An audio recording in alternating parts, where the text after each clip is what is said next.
1+μ, approximate nearest neighbor search is a special case of the nearest neighbor search problem.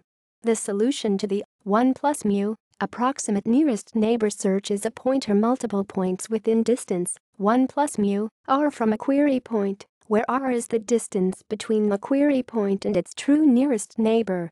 Reasons to approximate nearest neighbor search include the space and time costs of exact solutions in high-dimensional spaces, see cursive dimensionality, and that in some domains, finding an approximate nearest neighbor is an acceptable solution.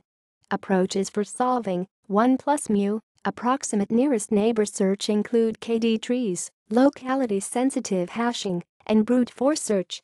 References